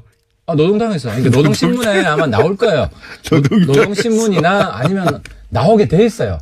이렇게 시끄러운 이 일에 대해서 북측이 조용히 넘어갈 리가 없습니다. 그래서 나중에 제가 보기에는 거기서는 언급할 만한 가치가 없다고 해서 언급하지 않을 것 같습니다. 아니 언급할 만한 가치 없는 것도 언급이 많이 됩니다. 그래서 제 이름이 노동신문에 종종 나옵니다. 보면 거의 언급할 만한 가치가 없는 것들인데. 노동당에서 구멍을 뚫었다고 제가 이때까지 1년 반 방송을 하면서 가장 창의적인. 그러니까 이 부분은 우리 공장장님께서 북한 체제를 아직도 이해를 잘 못하시는 건데. 북한 체제는 그렇게 다원주의적 사회가 아니에요. 노동당에서 가면에 구멍을 뚫었다고. 아니 그건 북한이 그러니까 유일 사상 체계고 노동당에서 허락하지 않은 일을 할 수가 없어요. 여전히 어쨌든 구멍을 뚫었다고 생각하는 거죠. 예. 근데 생각해 보십시오. 결제는 받은 거예요. 생각해 보십시오. 지난주에도 요거 한 가지 말씀드리고 다음으로 넘어가죠. 김일성 가면인데 김일성 가면이 아니라고 응원단이나 지금 내려온 북측 관계자가 얘기를 했어요. 그러면은 아니 공식적으로 이야기한 게 아니지. 그러니까 그 부분을 제가 문제 삼는 건데 공식이든 비공식이든 간에 중요한 그러니까 것은 비공식이 그 안에서 예를 들어 다른 사람들이 그러니까 그 부분이 좀 비겁한 거예요. 한국 정부가 잘못한 거고. 어떻게 비겁한 겁니까? 예를 들어 북측이 김일성 닮은 가면을 가지고 나왔는데 왜 우리끼리 싸우게 조장을 하냐는 거지. 아니 북한 입장을 본인이 만들어낸 거잖아요, 조장을. 저는 닮았다고 한 죄밖에 없어요, 저는. 아니 닮았다고 했는데 그리고 또 그 상대편이 김일성 가면인데 김일성 가면이 아니라고 하는 게 신성모독이고 이게 예술을 부인한 베드로 아닙니까? 그렇게 되면 북한 주민으로서 그리고 북한에서 넘어온 응원단으로서 가면이 맞는데 가면이 아니라고 말하면 아니라고 말한 것도 지금 왜곡인데 아니라고 말한 적이 없고 김일성 가면입니까 하니까 말을 못하겠다 한 것이고 뭐냐고 하니까 이제 고운 미남 가면이라고 했죠. 그러니까 그거 부인한 거죠. 아니 부인한 건 아니죠. 그러니까 부인한 건 아니다. 그 부분은 그래서 그 부분은 더 이상 확전을 하지 말고 알겠습니다. 확전을 하지 말고 하여튼 입장은 똑같다. 북한 입장을 촉구하고 공장님께서도 북측을 인터뷰하기 위해서 저는 노력하셔야 된다. 만약에 노동당이든 혹은 노동당 신문이든 혹은 일본에 있는 관련지라든가 이런 매체를 통해서 가면이 아닌데 얼토당토하는 논란을 일으켰다고 하태경 의원은 언급했어요. 그럼 공식적인 입장이나 마찬가지 아닙니까? 조선신보 정도 나오더라도. 그러면 이제 부인한 거죠, 공식적으로. 확인할 수 있는 거죠. 북한이 북한 가면인 김일성 가면인데 부인한다는 건 있을 수 없는 일이잖아요. 신성모독이잖아요. 공식적인 그럴 입장에서. 수 없어요. 김일성 가면이 아닌데 김일성 가면이라 할 수도 없고. 그렇죠. 인데 아니라고 할 수도 그렇죠. 없어요. 그렇죠. 만약에 그렇게 조선신보나 관련 매체 등등에서 입장이 나온다. 그때는 어떻게 저도 입장을 내야죠. 그러면 당연히 공인으로서 입장을 내야죠. 어떻게 내실 겁니까? 그럴 경우에. 그거는 어떤 입장이 나오기를 봐야 되고 저는 똑같이 거기서 입장이 나오면 이번에 어쨌든 본인의 입장을 표명하셨던 분들도 이렇게 저렇게 입장을 내시기를 저도 바랍니다. 아니, 그러니까 그거는 책임을 져야지. 북한에서 아니라고 할 경우에 공식적으로 간주할 수 있는. 저는 닮았는데 북한에서 닮았다고 하죠. 그러니까 나는 내 눈이 사람들은 지금 하태경 눈이 이상하다 그러는데 실제로 보면 닮았잖아요. 그러니까 북한에서 그걸 부인할 수가 없어요. 부인할 수가 없다. 알겠습니다. 다들 부인했을 경우에는. 다들 넘어가지 지금. 부인했을 경우는 그때 가서 보자. 그때 가서 보자. 예. 그때 가서 염색하세요 그러면. 근데 빨간색으로 염색해. 빨간색으로. 근데 지난번에 우리 얘기한 거 기억나요? 박근혜 정부 때 또 여전히 댓글 공작이 있었느냐? 있었을 것이다. 아직까지 확인된 거 없잖아요. 자, 두고 봅시다. 예. 이미 6개월 지나서 염색해야 돼요, 공장장이. 그런 정황은 이미 많이 나왔어요. 결정적인 증거가 하나도 없잖아. 그러니까 아무리 낯이 뜨거워도 그걸로 수사하고 있는데 자기들이 수사하는데 또 뒤에서 해? 이거 안 되지. 너무 보죠. 그렇게 소설 쓰시면 안 돼요. 그거. 두고 봐요, 이제. 두고 보는데 요 북한 관련은 이탄 염색 9번, 염색 9번. 예. 그러니까 하려면 우리 민트색으로 해야지, 우리 당 색깔. 예. 확 튀는 걸로, 예. 민트색으로 하시고, 검색어에 오르신 다음에, 예. 세계시기로 한번 더 세워놓은 걸로. 자, 가면 논란에 대해서는 여전히 같은 입장이시고, 바른미래당, 바미당 얘기 한번 해볼까요? 서울시장 안철수 대표가 출마합니까? 제가 볼 때는 이제 안 대표는 어디든 나올 자세가 돼 있는 것 같아요. 네. 근데 서울시장이 가장 많이 거론되는데? 가장 많이 거론되죠. 네. 실제로 제일 경쟁력 있는 분 중에 하나고 그 주변 분들도 서울시장 말씀을 많이 하세요. 네. 많이 하시는데. 결국 나오나요, 근데? 근데 이제 우리 지금 이제 우리 창당하고 휴가 지내고 이제 막 모이기 시작해서 일단 전국적인 전략을 좀 수립할 필요가 있을 것 같아요. 그래서 어떤 식으로 배치하는 게. 보궐선거에 나갈 수도 있다는 얘기도 있긴 있었거든요. 그런 안도 있어요. 근데 극소수안. 네. 극소수안이고 다수안은 어쨌든, 광역, 단체장, 그 서울시장, 부산시장, 이렇게 얘기가 나오는데. 둘 중에는 서울시장이 더 확률이 높은 것 같고요, 그죠? 근데 어디든 나간다. 나가긴 나간다. 예, 저는 그렇게 봅니다. 반드시 어디든 나가는데, 어디는 나간다고 전제하고 보면 서울시장이 더 확률이 높지 않겠네. 제가 볼 때 1순위는 서울시장, 2순위는 부산시장, 이런 식으로 가지 않을까. 부산에서도 지금 현재 기준의 여론조사로는 그렇게 지지율이 나오진 않습니다. 안 대표요? 예. 이미 몇 번 했고. 예. 한 20% 중반대? 이제. 무슨 여론조사를 보셨는지 모르겠는데 그렇게까지 나오는 건 못 봤는데. 아니요, 그렇게 나왔어요. 실제로. 그리고 우리 바른미래당이. 최근 여론조사무소에 검색해보고 제가 알려드릴게요. 한번 검색해보세요. 3파전 했을 때는 충분히 한 20% 이상 나옵니다. 20% 정도 나온다. 네. 거의 지난 시간에 나오셔가지고 부산에서 안철수 대표 인기가 너무 올라가지고 다 안철수 한다고 하셨는데 3위예요 여전히. 예. 그렇게 인정한다 그러니까 하더라고. 그 부분은 그게 사실은 아직까지 저희 당이 충분히 알려지지 않았기 때문에. 근데 이제 제가 이번에 지역 가서 이제 많이 들은 이야기는 마이크를 턱으로 자꾸 미시는. 예. 많이 들은 이야기는 사실 이번 합당하기 전까지 너는 네 마음대로 정치하냐. 너는 다음 국회의원 선거 포기했냐 이런 이야기 많이 들었어요. 하태경 의원님이. 왜냐면 바른정당이 끝까지 혼자 남아있으니까. 원래 이제 바른정당에 부산, 울산, 경남이 9명이었어요. 네. 그리고 근데 저밖에 안 남았고 시구 의원이 다 가고 우리 해운대구만 3명 남았어요. 바른정당이. 그러니까 이제 주변에 있는 사람들이 지역구에서 정신 차려라. 네, 정신 차려라. 이제 그러면 현실을 직시해라. 근데 요번에 가니까 어쨌든 열심히 좀 해봐라.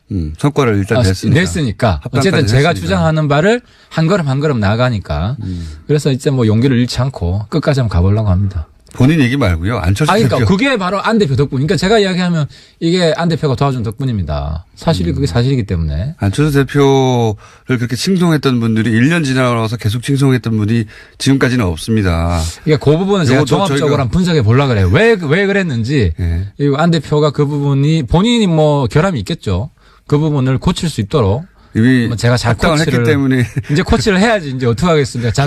잔소리 하든 하든 이제 술을 같이 먹든 해서 고치도록 해야죠. 어쨌든 서울시장 출마 가능성이 현재로서는 가장 높다고 본다. 예. 출마는 하는 게 기정사실이라고 보고. 그렇죠. 반드시 나와야죠. 당을 살리려면 가장 경쟁력 있는 후보이기 때문에. 안철수 대표 개인으로 보자면 서울시장은 당선 가능성이 지금 현재 기준으로는 그렇게 높지 않지만 보궐선거에 개인으로 당선되는 건 훨씬 가능성이 높으니까 개인의 입장에서 보자면 서울시장 떨어지고 나면 또 아무런 직책이 없는데 국회의원이라도 될 수 있으니 보궐선거에 대한 욕심도 없지 않아 있을 수 있다. 문제는 다음 대선이겠죠. 다음 대선에. 국회의원 된다고 대선 되느냐. 그렇죠. 그 전혀 별개의 문제이기 때문에 뭐 문재인 대통령이 국회의원 됐다고 대통령 된 것도 아니고 알겠습니다. 그런 차원에서 생각할 겁니다. 자, 그럼 또 한 가지 나오는 얘기가, 자유한국당의 과의 선거연대 얘기도 기사가 제법 나옵니다. 뭐냐면, 예를 들면 서울시장에서는 바른미래당의 후보, 예를 들면 안철수 후보가 나오고, 경기도지사는 자유한국당의 남경필 후보가 좀 강하니까 남경필 후보가 나오고, 이런 식으로 그 지역에서 서로 후보를 내지 않는 방식으로 협력하는, 이것도 가능합니까? 여러 가지 설이 나오는데 네. 확실한 것은 지방선거 끝나고 당 2개가 없어집니다. 하나가 한국당, 또 하나가 민평당. 없어질 당은 확실히 없어야 됩니다. 바른미래당도 없어지지 않습니까? 바른미래당이 민주당 외에 정당의 헤게모니를 반드시 잡을 겁니다. 우리 당은 잃을 게 없고 더 이상 잃을 게 없고 지금 원지사 하나 있잖아요. 원지사 하나 있기 때문에 그리고 구청장이나 시구의원 바른미래당 현역들이 거의 없습니다. 그 보수 또는 그 민주당 진영 이쪽 상대적으로 진보 진영도 양쪽 다 정계 지편이 일어난다는 얘기죠. 그러니까 우리한테 중요한 것은 시대를 바꾸고 역사를 바꾸는 거다. 그래서 확실히 야당 체질을 완전히 바꿔놔야 된다 이번에. 그래서 근시안적인 그런 선거의 작은 이익을 가지고 바른미래당 이렇게 그런 정계 개편이 일어나고 그게 바른미래당이 유리하고 중심이 되는 정계 개편이 일어난다고 전제하더라도 바른미래당 이름을 그대로 유지하겠어요? 어차피 자유한국당에서 떨어져 우리 흡수 통합할 거기 때문에 이름은 그대로 유지하죠. 그러니까 어떤 대등한 통합이나 이런 건 전혀 없습니다. 흡수 통합만 흡수 통합밖에 없고요. 말이야 막 말할 수 있죠. 그때 그러니까 가면 우리의 사명이 야당을 완전히 체질을 바꾸는 거기 때문에 적폐를 완전히 청산을 하고. 그건 이제 선거 이후고 선거 때도 이런 기치를 가지고 나가는 거죠. 자유한국당과 선거연대는 없어요? 전혀 없습니다. 철새와 친박 완전히 심판할 것이고 그것 때문에 우리 쪽으로 결과적으로 표가 몰립니다. 그러니까 많은 분들이 놓치고 있는 현상이 대선 때도 보면 다 사표 심리가 생깁니다. 그런데 한국당은 사표다라는 것들 시간이 지나면서 분명해질 거고 우리 당으로 민주당 아닌 표들은 우리 당으로 다 몰리게 될 겁니다. 그 전략을 우리가 쓸 거라는 거죠. 알겠습니다. 전략은 알겠고요. 이제 정치가 전략대로 됐으면 대통령이 이때까지 한 300명 정도 나왔어야 돼요. 1단계는 우리가 이겼기 때문에. 어쨌든 선거연대는 없다? 선거연대 절대로 안 합니다. 그거는 본인 말의 뜻인가요? 아니면 지금 바른미래당의 공통적인. 제 말에 대해서 다른 분들이 반박을 하기가 어려울 겁니다. 물론 아래에서는 연대 좀 하자 이런 목소리가 있겠지만 다른 사람들이 못 나오게끔 우리가 어쨌든 압도적인 지지율을 받을 수 있도록 우리 지도부에서는 만드는 게 목표고 숙제입니다. 그건 당연한 정당의 목표인데 이제 현실은 혼자 정치를 하는 게 아니라 정치판에는 상대들이 다 있기 때문에. 지난번에 이야기했지만 민평당하고는 고려해 볼 수 있다. 민평당하고는 오히려. 민평당이 원하지 않더라고요. 민평당은 사실 호남 지역에서 자신들의 입지를 세우려고 하는 건데 호남에서 바른미래당과 연대할 이유가 없지 않습니까? 호남에서 민평당을 찍을 이유가 없죠. 민주당을 찍죠. 호남에서 민평당이 살기 위해서는 민주당이랑 힘을 합치든지 우리랑 힘을 합친 둘 중에 하나가 돼야 되는데, 여당이 민평당과 힘을 합칠 이유가 있을까요? 제 말은 뭐냐면. 그러니까 민평당이 자기가 여당인지 야당인지 아직 구분을 못 하는 것 같은데, 본인들이 야당이라는 걸 빨리 직시를 해야 그분들이 후보를 낼 수 있을 거라고 봅니다. 제 말은 호남 얘기를 이제 일로 넘어왔으니까. 이제 선거연대는 없다가 지금 최고위원으로서. 한국당과 선거연대는 없다. 한국당과는 절대 없다. 두고 보죠. 저는 이것도 일어날 것 같긴 한데 일단은 없다. 호남에서 더불어민주당, 민주평화당, 바른미래당이 이제 각축을 벌이게 됩니다.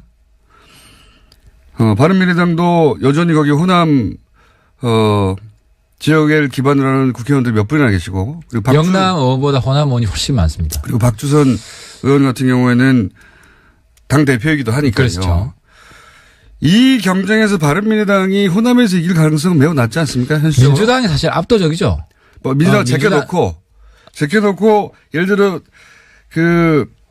제가 어제도 전주 갔다 왔는데 다들 하시는 말씀이 지금이 어느 시대인데 호남 지역 땅 가지고 장사하려고 그러냐. 그러니까 민평당은 제껴놓고 생각해야 돼요.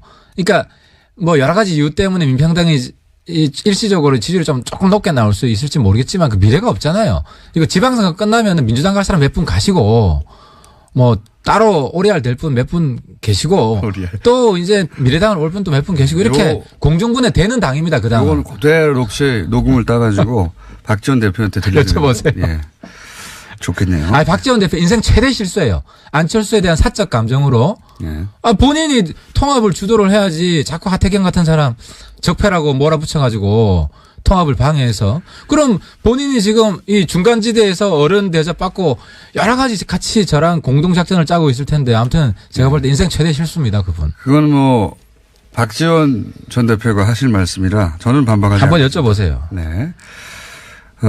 저는 그 대목은 박지원 대표가 반박할 내용이라 말씀을 드리지는 않겠고 제가 궁금한 건 어쨌든 바른미래당이 호남에서 경쟁해서 의석을 얻을 가능성이 매우 낮다. 확실한 것은 민주당 지지자가 아닌 사람들이 의지할 정당은 바른미래당이다. 이게 영구에 갈 정당이지 불나방 정당을 지지하지 않는다.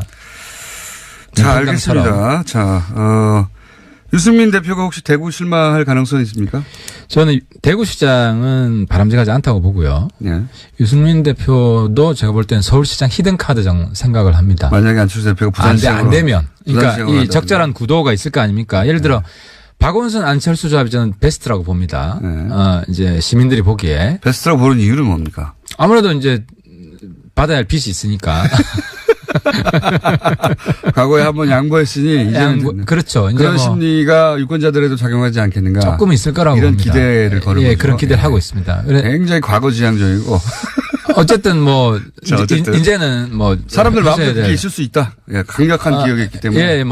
그런데 이제 구도가 어떻게 될지 모르기 때문에 이제 후보는 어떤 후보가 나오느냐에 따라서 맞춤형 후보를 해야 되는. 어떤 경우에 그럼 유승민 대표가 나갈 수 있습니까? 그건 좀 앞으로 상황을 봐야 될 것 같습니다. 이제 그거는 제가 한번 다음 주나 다다음 주. 현재 지지율 순으로 대충 따지면 뭐 지지율 조사들마다 조금씩 다르긴 하지만 1위 박원순, 2위 박영선 여기까지는 거의 비슷한 것 같거든요. 뭐 박영선 누님은 조금 힘들 것 같고, 뭐. 그것은 또 박영선 의원에게 답변을 한번 들어봐야겠죠. 답변을 듣는 것으로 하고 어쨌든 그 후보군들 중에 누가 나올 때 안철수가 아니라 이 사람 그러니까 유승민 대표다 이렇게. 그거는 저희들이 여론조사를 한번 돌려봐야 되는데요. 돌려보고 나서 할 얘기다. 유 대표도 상당히 경쟁력이 있는 걸로 나오기 때문에. 유승민 대표 아니면 안철수 전 대표가. 저 개인적으로 그렇게 생각하고 있습니다. 네. 본인의 그 계획대로 다 안 되는 경우도 많더라고요. 당내에서도. 네. 큰 그림은 되고요. 뭐 작은 건 안 되는 경우 종종 있습니다. 예. 비례 3인방은 출당 안 시키는 거죠? 이제 비례 세부는 이제 보시면 알겠지만 예를 들어 우리가 국회에서 투표를 하지 않습니까? 사안마다. 근데 과연 뭐가 다를까? 우리 미래당, 바른미래당과. 본인들이 다르잖아요. 본인들이. 그러니까 한번 보고 싶어요. 그런 걸 쭉 보고 종합적으로 평가해서 그분들이 과연 뭐 국민들이 인정하는 공적 명분을 가지고 나가려고 하는 것인지 아니면 똑같은 개인적인 사적 감정 때문에 아직도 저러는 건지 그렇게 뭐 판단을 해봐야 될 것 같고요. 시간이 좀 더 필요합니다. 근데 아무튼 지금까지 본 거는 사적 감정밖에 없다. 우리가 뭐 안철수 사당도 아니고 그렇게 할 수 없다는 거죠. 제가 막을 겁니다. 또.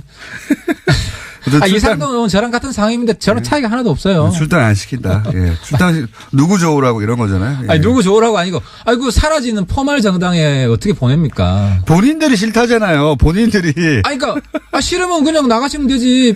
배지를 떼셔야지. 당 이름 걸고 되신 분들인데. 자, 원래 유승민 대표는 내보내는 게 맞다고 했잖아요. 유 대표도 자기 입장을 바꾸면서 사과한 적이 한두 번 있습니다. 네, 이번에도 바꿨나요? 지난번에 최저임금 1만 원 공약했던 거 공식적으로 사과를 했고요. 네. 비례대표 3인 같은 경우도 제가 아는 한 입장이 바뀌었습니다. 아, 그래요? 예, 바뀌었습니다. 그리고 언론에 이미 여러 번 이야기한 출당 안 하는 것으로? 안 하는 것으로. 예, 그렇습니다. 그러니까요. 예, 유승민 대표는 이제 끝까지 자기 고집 혹은 자기 원칙을 지키는. 많이 유연해졌습니다. 그게 이제 포용 정치, 예, 유연. 형님 정치, 자기 고집을 그렇게 앞세우지 않습니다. 그게 고집이라기보다는 자기가 원칙이라고 생각했던 건 항상 유지했던 게 인기의 비결이기도 한데 이번에 바꿨나 정책이나 이런 건 원칙은 아니죠. 그리고 입장도 뭐 100% 어쨌든 모양은 좀 빠졌습니다. 예. 그 현실 정치인이니까 어쩔 수 없다고 봅니다. 앞으로도 계속 바른미래당이 존재하는 한 이 세 분의 출당은 없는 겁니까? 아니면 지방선거 이후에는 한번 생각해 볼 수 있다든가. 그분들이 남아있는 게 잘했다라고 생각할 때가 저는 올 거라고 봅니다. 안 오면요. 국회 임기도 영원히 있는 것도 아닌데 계속 기다리면 끝나는 거 아닙니까? 그러니까 아무튼 그분들 아무튼 좀 더 상의를 해보겠습니다. 예. 박선숙 의원도 실제로 박선숙 의원님. 예.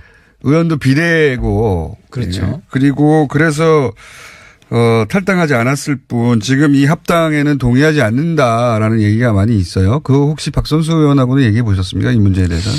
아니요. 아직 한번 이야기해 보려고 그럽니다. 실제로 국민의당 오늘도 이제 우리 의원총회가 있고 서로 인사하는 시간이 있는데요. 개개인 분들하고 화학적 결합이 되게 중요하고 하기 때문에 제가 또 여전히 최고위원직을 유지하고 있어서 네. 당에 최고위원직은 승계되는 겁니까? 아니면 곧 이번엔 그냥 승계하는 걸 원칙으로 했습니다. 저희 당은 네. 저희 당은 얼마 안 되기 때문에 네. 전 의원의 간부가 돼 있기 때문에 승계하는 것으로 최고위원이 되셨군요. 그래서 근데 실제 이런 것도 있습니다.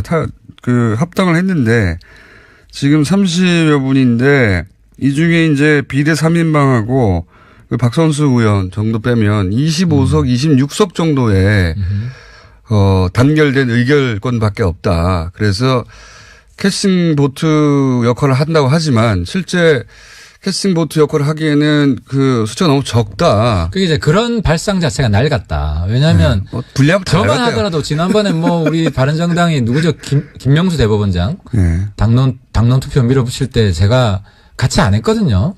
그러니까 옳지 않은 그런 당론 투표에 동참 안 합니다. 요즘 의원들. 그러니까 그런 식으로 우리를 이제 머리 숫자로만 파악을 해서 판단하는 이런 정치 평론도 상당히 저는 구타라고. 그럼 캐스팅 보트라고 스스로 주장하지 말아야죠. 캐스팅 보트는 저기서 아닌 걸 밀어붙일 때 우리가 단합해서 할 수 있는 것이죠. 근데 그중에 제 말은 바른미래당이 입장을 세웠을 때 한 서너 명 정도는 그 입장과 상관없이 우리가 옳은 입장을 가는데 무조건 우리가 A라고 했다고 해서 그 비례 세 분이 B라고 할 것인가. 그건 그분의 양식을 훼손하는 이야기다. 이분들의 특권 무관하게 무조건 잡아뒀으니 그럴 수도 있죠. 그렇게 되면 그분들이 상당히 손상을 입겠죠. 이미지도 나빠질 것이고. 그래서 우리가 잘못할 때는 제가 견제합니다. 당 안에서. 저 같은 사람이. 그 세 분뿐만 아니라 그 세 분도 당연히 그러겠지만. 그래서 이걸 우리가 합리적인 정치를 한다고 생각을 해야지. 김일성 가면으로 당에 이득을 주셨습니까? 그러니까 한마디만 더 하면 그 반대편 입장이 통일이 안 돼 있어요. 누구냐고 하는 것에 대해서 아무런 단일한 입장이 없이 그냥 하태경 까는 걸로 지금 계속 만족하고 계신데 아무튼 그건 북한을 인터뷰 하시라. 알겠습니다. 자, 몇 가지 사람들 쭉 짚어봤는데, 문자가 폭발하진 않네요. 왜냐면은 평상시라면 폭발했다고 할 수도 있습니다. 벌써 한 5, 600 개, 딴 거 합치면 1000개 정도 왔기 때문에. 근데 하태경 의원님한테는 이제 1000개 정도는 그냥, 안부 문자 정도에 불과하기 때문에, 5000개가 기록이 달성된 이후로는 1000개 정도는 아무것도 아니고.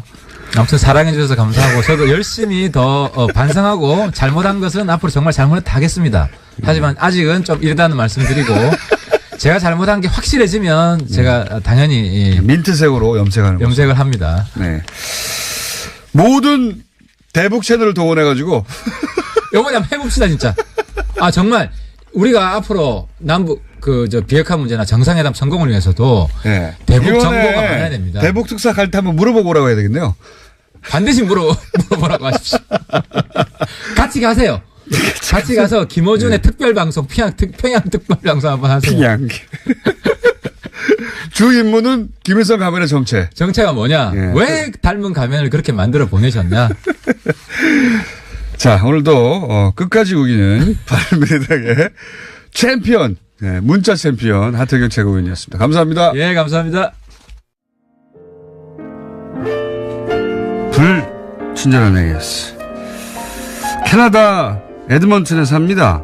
그런데 떡집에 갔는데 주인 아저씨가 원래 정치 성향이 박사모 쪽이라 그 집에 갔는데 웬일인지 뉴스공장을 듣고 계신 거예요. 그래서 깜짝 놀라서 어떻게 저 방송을 듣냐고 물어봤더니 사람이 아주 재밌고 설명도 잘하고 그래서 안 들으면 허전해. 예. 그래서 그 가게에서 130불 매상을 올리고 왔습니다. 잘하셨네요. 이게 제가 첫 방송하고 나서 욕 문자가 쏟아졌어요. 이게 지상파하고 안 맞는 사람이 나와가지고 제가 막 안녕하고 막 그러니까 예. 제가 그때 한 말이 있습니다. 그 다음날 이 불친절한 AS 코너를 신설하면서 욕설 문자들에게 친절하게 응답하는 그때 자꾸 들으면 중독될 것이다. 예. 이미 중독된 겁니다. 네. 좋아하든 싫어하든. 매일 아침 방송을 듣는 62세 서울 시내버스 기사입니다. 아침마다 뉴스공장을 듣다 보면 속이 시원합니다. 기사님, 스피커 최대치를 올려주세요. 평창 티켓 공식 사이트에 가면 펜투펜 메뉴가 있어요. 예. 아, 그렇군요. 그래서 표를 샀는데 부득이한 사정으로 못 가는 분들이 서로 거래가 가능하다. 아하. P2P를 펜투펜으로 활용한 메뉴네요. 그래서 평창 티켓을 싸게 살 수 있는 방법이 공식 사이트에서 있다고 합니다. 그렇군요. 그리고 메리 리 오늘 2부에서 첫 순서로 인터뷰했던 옵셔널 벤처스의 변호사님 혼자 오래 고생하신 분이죠.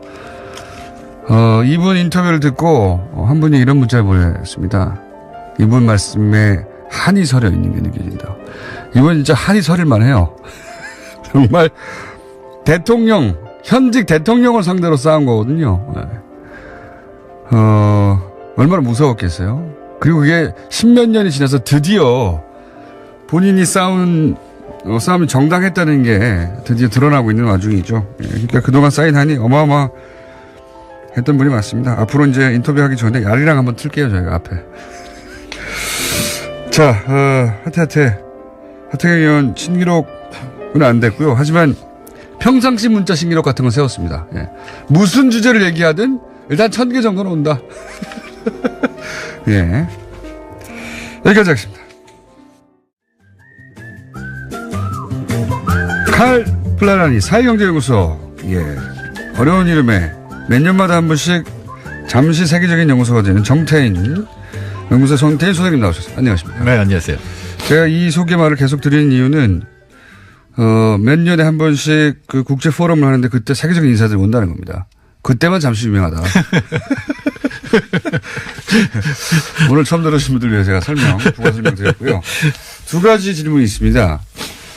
한국 GM을 철수할지도 모른다, 돈을 안 주면 정부한테. 네.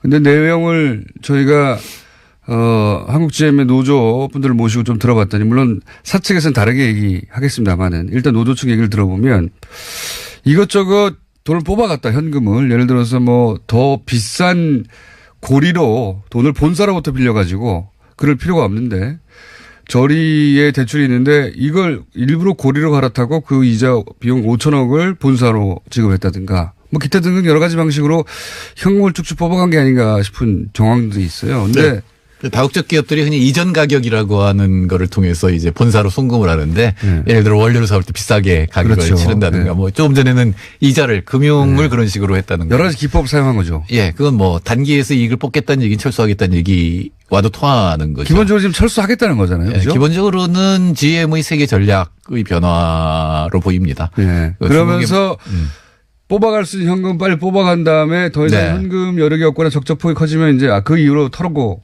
그러니까 트럼프 대통령이 환호했잖아요. 우리 다시 돌아온다. 내 전략이 맞아 떨어졌다. 제가 보기 미국으로 돌아가지는 않을 것 같은데 아마도 네. 중국 공장을 갖다 주력을 한다든가 이런 건데 원래부터 GM 전략에 의해서 한국에 왔었던 거고 그리고 GM 전략에 의해서 돌아가는 거기 때문에 물론 여러 가지 이제 노동 문제라든가 우리나라 구조조정에 따른 지역 경제 문제가 있지만 정부가 GM에게 매달려서 뭔가를 얻어낼 거는 별로 없을 것 같다라는 게 현재 생각. 그렇죠. 이건 뭐 전개를 더 두고 봐야 되겠지만. 이제 이런 식으로 GM이 가면서 5천억 주면 안 갈게 하는 게 5천억까지 먹고 가겠다는 얘기 아닙니까? 제가 보기엔 그런 것 같아요. 지금 미국 기업도 트럼프 대통령 닮아가는 것 같아요. 그러니까. 주는 건 일단 먹고 그다음에 다시 하잖아요. 원래 지금 그 GM이 유럽도 뭐 호주도 전 세계 말씀하셨듯이 전 세계적으로 지금 공장을 빼내고 있잖아요. 네. 네, 빼내고 있는데 그중에 이제 한국도 빼낼 전략을 몇 년 전에 세운 것 같고 그 몇 년 전부터 그 현금을 쭉쭉 뽑아서 흑자였던 회사를 적자로 만드는 상태고 적자가 누적 적자가 뭐 어마어마하게 조 단위로 쌓여 있고 그러니까 적자가 쌓였으니 나간다고 하는 핑계를 대면서 나가려고 하는데 이때 딜을 한번 쳤어요. 정부한테. 5천억 주면 안 가야지 이렇게 딜을 쳤는데 5천억까지 먹고 가야지 이런 얘기 아니냐. 네. 그죠? 그렇게 현재로서 보여집니다. 근데 이제 두고 봐야 되겠지만 이게 고민이 됩니다. 정부 입장에서 이게 고민이 될 거라고 저는 예상이 되는데 뻔한데 전략은 다른 나라에서 다 그랬으니까. 뻔한데 이게 우리 입장에서 먹튀인데 그렇다고 그냥 가라 해버리면 거기 일자리 문제가 생기고 그다음에 이제 그 정치적 부담도 되고 정부 입장에서는 우리야 그냥 보내라고 하지만 정부 입장에서는 사실 그게 어려운 결정이잖아요. 이거 보통 어떻게 해결하는 게 좋습니까? 지금 전체로 보면 GM 전략에 의해서 이동하는 것 같다고 보여지지만 뭐 구체적인 건 봐야 되겠죠. GM이 있을 이유도 있는데 그렇게 오래 있을 것 같지는 않다 있는다고 하더라도 그렇다면은 우리나라 전체 자동차 산업이나 수출 뭐 이런 부분을 다 고려해서 결정을 해야 되는 거니까 그렇게 쉽지는 않습니다. 그러나 확실한 거는 GM을 어떻게든 붙잡겠다. 이거는 그렇게 좋은 전략은 아닌 것 같다. 그러니까 계속 끌려다니는 건 아닌 것 같다. 이런 생각이 들고요. 또 우리나라가 외환위기 때도 자동차 숫자를 줄였잖아요. 네. 근데 지금 이제 현대 기아의 점유율이 너무 커져 버렸는데 이게 또 통합을 했기 때문에 그래서 이게 또 없어지면은 그 부분도 독점 문제도 좀 생각을 해야 될 것 같고. 국내 기업이 뭐 단독 혹은 컨소시엄으로 인수하는 건 어떨까요? 모르겠습니다. 삼성은 여전히 자동차에 미련이 있습니다. 삼성이. 예, 근데 그게 될지는 잘 모르겠습니다. 그건 뭐 이건 굉장히 복잡한 문제이기 때문에. 쉽게 결정할 수 있는. 예, 그런 거죠. 근데 이제 그러다 보니까 오히려 시간을 안 주고 뭐 한 달 이내에 빨리 결정해라. 안 그러면 우리 간다. 뭐 이런 식으로 나오고 있단 말이죠. 그런 그 전략을 세우고 계획을 세우고 뭐 협상을 국내적으로 하고 이런 식을 안 주려고 하는 것 같아요. 전략 자체가 보니까. 그런 거겠죠? 이거 다음 주에 한번 보자. 앞으로도 이건 좀 오래 될 것 같아요. 네. 예. 요사는 감정적으로는 꺼져 하고 싶어도 그렇게 쉬운 문제는 아니다. 예. 네, 무엇보다도 지역 경제하고 노동자들이 걸려 있으니까 이 부분에 대한 대책을 만들고 해야 되겠죠. 자, 두 번째는 갑자기 뜬금없이 미국에서 무역 확장법 232조를 가지고 철강 규제를 했다. 도대체 이 232조가 뭐야? 이거 왜 이러는 거야? 이제 많은 분들이 궁금증을 가질 수 있는데 이게 232조가 뭐고 미국이 왜 갑자기 철강 수입 규제를 두고 나온 건지 설명해 주십시오. 네. 1월 달에 철강 수입이 국가 안보에 미치는 영향이라고 하는 보고서를 미국 상무부가 대통령에게 제출을 했습니다. 국가 안보요? 예. 그러니까 철강 수입이 국가 안보에 미치는 영향에 관한 보고서인데 262쪽에 이릅니다. 이거 굉장히 트럼프가 좋아하는. 예. 한미FTA 때문에라도 미국 문서를 많이 봤는데 정부 문서를 이렇게 엉터리 문서 제가 처음 봤어요. 그러니까 완전히 억지인데 철강을 많이 수입하면 나라 안보가 위험하다 이런 거 아닙니까? 예, 그러니까 무역 확대법이라고 하니까 미국이 안보하고 무역을 연결시킨 법이 3개가 있어요. 네. 하나는 적성국과의 무역에 관한 거고, 하나는 이제 강대국이 이제 무역을 했을 때 안보에 미칠 수가 있으니까. 근데 이 세 번째가 62년에 만들어진 겁니다. 62년? 예, 수입에 의해서 어떤 산업이 영향을 맞으면 그게 국가 안보에 영향을 미칠 수 있다. 그럴 때는 긴급 조치를 취할 수 있다는 건데 물론 가트에도 있기는 합니다. 그러나 이게 뭐 첨단 기술이어서 뭐 첨단 무기에 들어가는 첨단 기술이 빠져나가서 이런 게 아니라 그냥 쎄잖아요. 그러니까 보고서에 있는 국가 안보의 정의를 보면 경제와 정부의 최소한의 작동에 치명적인 영향을 미칠 수 있는 특정 산업의 일반적 안보와 이익 곡물이라고 돼 있습니다. 그러니까 가령 우리나라는 곡물이 될 수 있는 거죠. 그러니까 트럼프가 이런 얘기를 해요. 우리나라가 적국하고 싸우는데 우리가 적국에서 수입한 철강으로 우리 무기를 만들면 되겠느냐라는 얘기거든요. 아니, 그러면은 지금 적국으로부터 수입하는 그 물량만 이 규제를 때렸냐 이거예요. 아니죠. 우리는 적국 아니잖아요. 아니 그러니까 국내 철강 산업이 해야 된다는 거예요. 실제로 미국의 이 산소 용광로가 6개가 문을 닫았어요. 예. 그리고 4개가 이제 아이들 상태라고 실업 상태가 가동률이 떨어져 있는 상태가 되어 있는데 이 부분을 다시 살려서 그래서 미국의 군수 산업에 쓰이는 철강은 다 미국이 생산하겠다라는 얘기죠. 그러니까 미국 최우선주의 그리고 미국의 이런 그 기초 산업도 살리겠다 한 공약 트럼프 계속 주장해왔던 그리고 그러니까 결국은 네. 그 오데강 주변에 러스트 벨트 노동자들의 표를 얻는 것이고 특히 미국 철강 노동자 노조가 환영 성명을 냈어요. 그러니까 이게 그 미국 선거용이라고 생각이 딱 드는 것이 말씀하셨듯이 네, 단기적으로는 확실히 그렇습니다. 미국 대통령 선거에서 표를 얻었던 지역 그 자동차 산업이 혹은 철강 산업이 한때 융성했지만 이제는 다 폐허가 된 그 지역의 노동자들 표를 얻었었는데 그 표를 다시 얻겠다. 그러기 위해서 철강 수입을 하는 나라들을 이제 때려잡아야 되는데 끌어댈 게 없으니까 62년도에 만든 이 법을 끌어와가지고 네. 국가 안보의 위험이 된다. 맞습니다. 미국 철강 산업의 경쟁력이 떨어진 건데 그냥 예. 네. 자기들 산업 경쟁력이 떨어진 건데 끌어댈 게 없으니까 지금 쇠를 수입하면은 국가 안보가 위험하다는 억지 논리를 끌어다 붙인 거다. 그러니까 지금 예. 미국 철강 산업의 가동률이 73% 정도인데 예. 목표가 80%를 올리는 거예요. 예. 그래서 지금 역선을 했어요, 다. 거꾸로. 네, 80%를 맞추기 위해서는 관세율로만 하면 25%를 다 때리면 돼요. 예. 그다음에 쿼타를 하면은 2016년 물량의 63%까지만 수입을 하면 돼요. 네. 그리고 세 번째가 이제 무서운 건데 특정 나라 12개 나라에 대해서는 관세를 왕창 때리고 그리고 나머지 나라에 대해서는 2016년 세 번째 물량만큼만 선택을 한 거군요. 아니 아직 선택 안 했고 4월 달에 이제 트럼프 대통령이 선택을 하게 돼 있는 거예요. 세 가지 그 중에 세 가지 중에 선택을 하게 되는데 이 세 번째를 선택하면 우리나라의 타격이 큰 거죠. 왜냐하면 우리나라 그 12개 국가 안에 들어가 있거든요. 근데 이게 이제 소위 말해서 우방국. 그러니까 지금 트럼프 논리하고도 안 맞아요. 전쟁이 났는데 적국으로부터 철강 수입할 수 없지 않냐. 그 대상에 우리나라는 오를 수가 없는데 왜 우리나라가 오르는 겁니까? 이건 어떻게 해석해야 됩니까? 만만한 건가요? 그러니까 지금 그 보고서를 제가 아무리 뒤져봐도 그러니까 지금 주장은 이거예요. 우리가 짐작하는 거는 한국의 철강 수출이 네. 중국으로부터 철강을 받아서 그렇죠. 그래서 네. 이걸 갖다가 무슨 이 관으로 만든다든가 해서 수출하는 거다. 그러니까 원자재를 받아서. 예. 중국의 우회 수출이다라고 네. 하는 건데 그 기준이나 통계가 없어요, 지금. 없고 이게 기준이 굉장히 모호한 게 12개 국가가 브라질, 한국, 러시아, 터키, 인도, 베트남, 중국, 남아프리카, 이집트, 말레이시아, 코스타리카인데 수입량으로 보면 1위가 캐나다예요. 근데 캐나다는 빠졌어요. 예, 4위가 멕시코예요. 요거는 설명할 수 있어요. 이걸 이론가들이 이렇게 설명해요. 미국의 안보를 책임지는 하나의 산업벨트다. 즉 나프타 국가들이다. 그렇게 뺐다라고 하는 거거든요. 그건 그렇다고 이제 억지로 이해해줘요. 예, 우리도 이제 이 물량을 사용하면 이런 거예요. 한국이 앞으로 이 똑같은 조항을 사용한다면 이렇게 되는 거죠. 한국 곡물 수입이 무지하게 많거든요. 예. 이거 식량 안보 위협이 되잖아요. 네. 다 때릴 수 있다는 얘기거든요.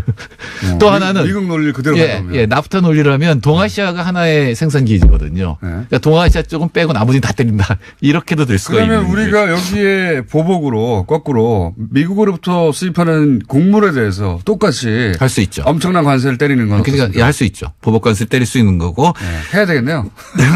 그 뭐 쉽게 결정할 건 아니고. 아니, 미국은 쉽게 결정하는 것 같은데요. 미국은 센다라고 미치광이 전략을 쓰는 중이니까 증가율로 따지면 그러니까 수입량으로 따지면 캐나다하고 멕시코가 빠진 게 그러고 증가율로 따지면 중국은 11위에요. 수출량 11위인데 마이너스 31%예요. 줄었네요. 예. 그것도 왕창 줄었어요. 근데 왜 포함됐습니까? 그러니까 중국이 문제가 되는 거죠. 그러니까 인도는 16% 증가했는데 포함됐고 반대로 이탈리아는 86%. 독일은 42%인데 빠졌어요. 즉 유럽 국가는 다 뺐어요.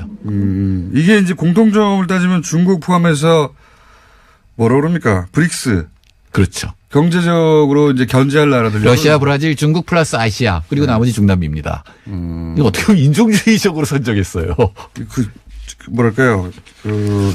예를 들어서 수출량이 늘어났다든가 또는 뭐 수출 순이라든가 이런 기준으로는 구분이 안 되네요. 네, 구분이 안 돼요. 구분이 안 되고 자기들 마음대로 결정한 거네, 그냥.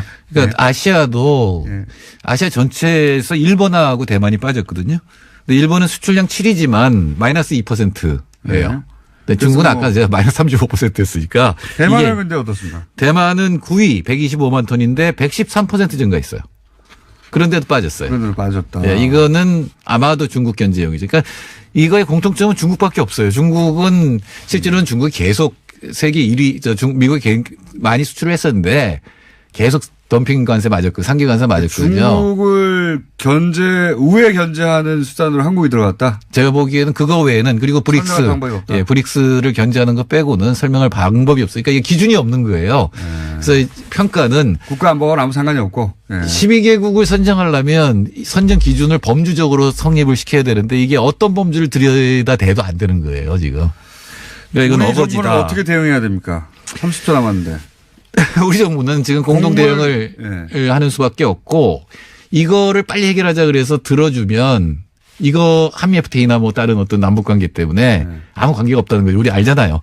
먼저 주면 받고 그다음에 다시 시작을 하기 그렇죠. 때문에 주더라도 한꺼번에 종합적으로 한 번에 처리를 해야 이거 주면 물러쓰겠지 이런 게 아니라 그거 주면 더 줘 하는 스타일이라. 네, 지금 제일 좋은 거는 공동 대응이고 공동 대응으로 미국이 처리한 경우도 있습니다. 오케이, 알겠습니다. 오늘 여기까지 듣겠습니다.